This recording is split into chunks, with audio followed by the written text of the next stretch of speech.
Welcome back to the deep dive. We are jumping right into something today that might fundamentally alter how you listen to the people around you. It really could. It's that impactful. Yeah, and I mean that quite literally. Like if you have ever sat in a meeting or, maybe you've been in the middle of a family conversation and felt incredibly frustrated because it seemed like the discussion was just Going in the circle. going in endless circles, yes.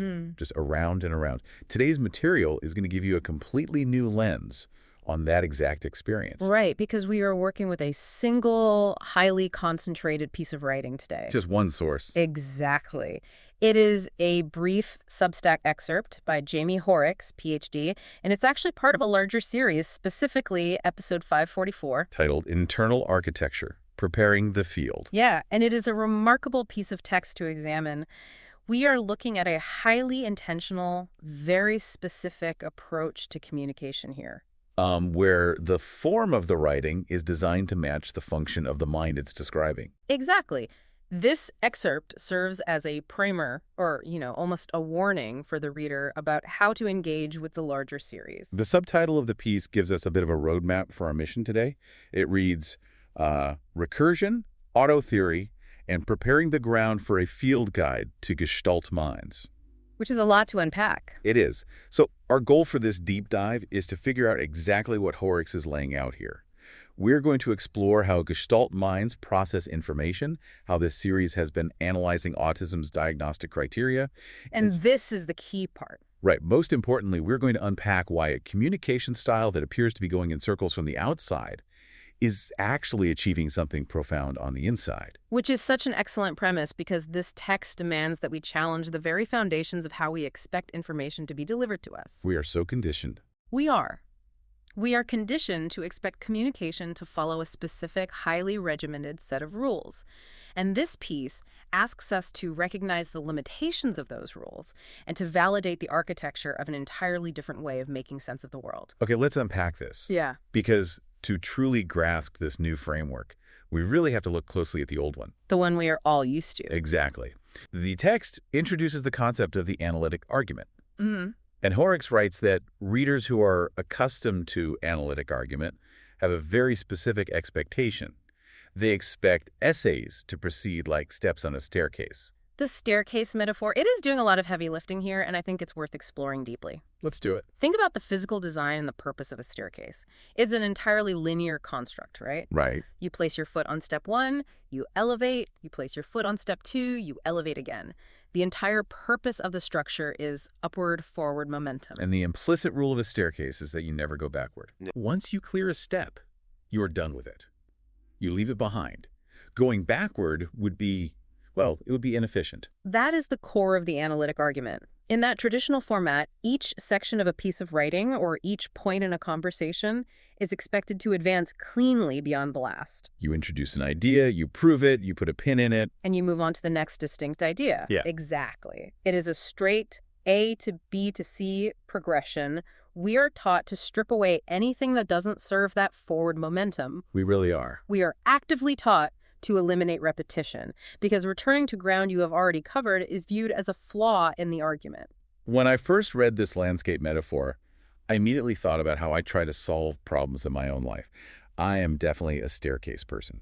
Most of us are trained to be. Yeah, if I have to circle back to an idea I thought I had already resolved, I genuinely feel like I failed. Yeah. Or at least, I feel like I've wasted time. It feels inefficient. It took me a minute to realize Hoerricks is arguing that circling back is the work. It is not a failure of the system. It is a different system entirely. And the pressure to be a staircase person is immense. It is the standard format of our educational and professional lives.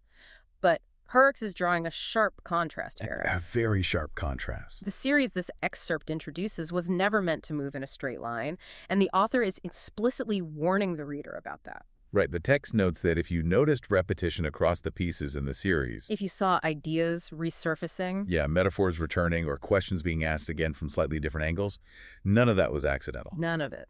Before we get into why that repetition is intentional, I want to pause on a word from the subtitle that feels central to this departure from the staircase. The word is auto theory. Yes. Hoerricks mentions preparing the ground through auto theory. How does that concept fit into this rejection of the analytic argument? Auto theory is a crucial piece of context here. Essentially, auto theory is the practice of using one's own lived experience or personal narrative as the material to build and explore theoretical frameworks. So you aren't just an outside observer. Exactly. You are not just observing a subject from a detached clinical distance. You are integrating your own subjective reality into the scholarship. That makes sense. And when you are writing a field guide to Gestalt minds and you are using auto theory to do it, the detached linear staircase is no longer an appropriate tool. Because life doesn't happen on a strict staircase. Precisely. The lived experience of a Gestalt mind does not move in a straight line, so the theory describing it cannot move in a straight line either. I hear what you're saying about auto theory requiring a different structure, but let me play devil's advocate for a moment here. Sure. If I'm a reader and I am looking for a clear point, doesn't intentional repetition just feel like a lack of editing? It can to the untrained eye. Right, like if I keep seeing the same metaphors pop up, it is very easy to assume the writer simply forgot they already used them, or just didn't bother to streamline the text. What's fascinating here is how Hoerricks preempts that exact criticism with a single, highly specific word. The author states that the repetition is not a mistake, it is architectural. Architectural, meaning it is not just decorative flair. Far from it. When we talk about architecture, we are talking about load-bearing walls.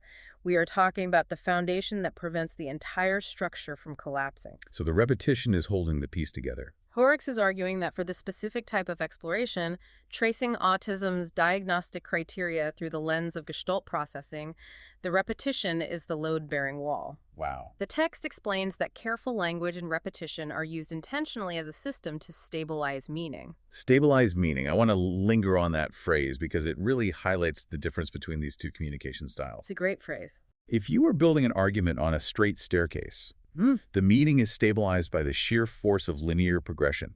You are bolted to the wall, moving in one direction, and the momentum keeps you upright. Yes. But if you're building something fluid, something based on lived experience and nonlinear processing, you need a different anchor. That is an excellent way to visualize it. We often treat language as a disposable vehicle. You use a word to get your point across, and then you discard it to grab the next word to make the next point. Right, moving up the steps. But in Hoerricks' framework, language and repetition form a cohesive system. You return to a metaphor, or you repeat a specific phrase because that repetition acts as a structural anchor. It holds things steady. It holds the core idea steady in a fluid environment so that a much larger, more complex structure can be built around it. Which brings us to an incredibly evocative transition in the text. Hoerricks writes, and I'm quoting directly here, "The map has been examined. Next comes the terrain." If we connect this to the bigger picture of the series, we can see exactly what Hoerricks is transitioning away from and what is being moved toward. Let's look at the map. Okay. According to the text, the map represents the groundwork that has already been laid out. In this specific case, the map is autism's diagnostic criteria, which the series has been tracing through the lens of Gestalt processing. A map is a representation. It gives you the borders, the general layout, the high-level overview of an area. But it is flat. It is theoretical. A clinical diagnostic criteria is inherently a map. It is a list of symptoms or behaviors observed from a distance. It is incredibly useful for navigation, but it is not the environment itself. It doesn't tell you what it feels like to be there. Exactly. The map tells you where the forest is, but it does not tell you the temperature of the air or the texture of the soil or how the light filters through the trees. The terrain is the lived experience. The terrain is the actual field guide that Hoerricks is preparing the ground for. Yes. And it makes perfect sense that you cannot explore the terrain using the same methods you use to study the map.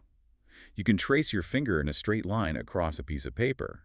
But once you put the map in your pocket and actually step into the forest, a straight line is almost impossible. There are trees in the way. Right? There are obstacles, there are elevation changes, there are things that require you to alter your path. And that transition from the theoretical map to the lived terrain requires a fundamental shift in how we process information. You cannot march up a staircase when you're standing in a field. You need a different kind of movement. Here's where it gets really interesting. Because the text defines exactly what that movement is for a Gestalt mind. It introduces the core concept of the excerpt, recursion. This is the heart of it. Hoerricks writes, "For many Gestalt processors, meaning stabilizes through recursion. An idea may need to be approached several times before the pattern it belongs to becomes fully visible." We need to define recursion carefully here, because it is easy to confuse it with simple repetition, and the text makes a vital distinction between the two. Let's break that down. Let's look at the mechanics of Gestalt processing as outlined in the source. If you are a Gestalt processor, you are taking in information as a complete whole, a Gestalt. You want the big picture. You are not acquiring a concept piece by piece, building it block by block like a staircase thinker might. You are trying to perceive the entire overarching pattern all at once. But the reality is, some patterns are simply too massive or too complex to be comprehended in a single glance. Absolutely. If someone is trying to explain a deeply complicated situation to you, let's say a sprawling multi-departmental issue at work, or a really nuanced family dynamic, you cannot grasp the entire gestalt just by having them give you a linear bullet point list. And this is where recursion becomes the necessary tool. Because the pattern is too large to see on the first pass, you have to approach it, step away from it, and then approach it again. That makes so much sense. Recursion is the act of returning to the same idea, the same question, or the same metaphor. However, the text explicitly states that each return is not just walking over the same ground. Each return offers a slight shift in perspective. I want to try and visualize this, because the concept of a slight shift in perspective is so critical. Let's expand on the landscape idea. Okay. Imagine you are walking through the terrain, and you come across a massive, intricate sculpture sitting in the middle of a field. If you apply the staircase method to this scenario, you would walk straight up to the sculpture, look at it from one fixed angle, declare that you understand it, and then walk away in a straight line. Which means you have only seen one side of it. You have gathered a piece of data, but you have fundamentally failed to see the whole pattern. You haven't seen the gestalt. Right. To actually comprehend the entire sculpture, you have to abandon the straight line. You have to walk around it, you circle it, you look at it from the north side in the morning light, then you move, and you look at it from the east side. The object you are looking at hasn't changed. Exactly. You are returning to the exact same idea. But because your position has shifted, an entirely different facet of the sculpture is illuminated. That is the essence of recursion, as Hoerricks describes it. Every time an idea resurfaces in the text, or every time a Gestalt processor circles back to a topic in a conversation, they are illuminating a different piece of the landscape. They're showing you a new side of the sculpture. They are using that shifting perspective to slowly reveal the grand pattern. The recursion is the mechanism for building coherence. Let's bring this back to that hypothetical meeting, or that frustrating family conversation we talked about at the beginning. The ones going in circles. Yes. If you are a staircase thinker, and you are sitting across from someone who is walking around the sculpture, your immediate reaction is likely going to be intense impatience. Definitely. You're going to think, we already covered this point. We already looked at this side of the sculpture. Why are we back here? We aren't making any progress. Which leads us to what is arguably the most transformative line in this entire excerpt. It is a single sentence that redefines how we evaluate the communication of others. It's powerful. Hoerricks writes, "What looks circular from the outside is often the way coherence forms from within." That single sentence really turns our standard communication metrics completely upside down. What looks circular from the outside is often the way coherence forms from within. It demands that we acknowledge the profound disconnect between inside and outside perception. As an outside observer, you are judging someone's communication path based on your own rigid metric of a straight line. Because progress, in my mind, is moving away from the start. Progress, to a staircase thinker, is defined exclusively by moving away from the starting point. So when you watch someone circle the sculpture, it looks chaotic to you. It looks disorganized, redundant, and inefficient. It looks like they are lost in the terrain. But the text is telling us that from the inside, from the lived experience of the Gestalt processor, they are not lost at all. Not even a little bit. They are engaged in highly purposeful construction. They are building the architecture we talked about earlier. With every pass, with every recursive loop, they are gathering another angle, stabilizing the meaning, and piecing together the larger pattern. The internal reality is one of forming coherence. This raises an important question about how we interact with texts and with people who do not conform to the analytic argument. It does. When we encounter this kind of recursive communication, our default instinct is often to force the other person onto our staircase. We interrupt them and say, just get to the point.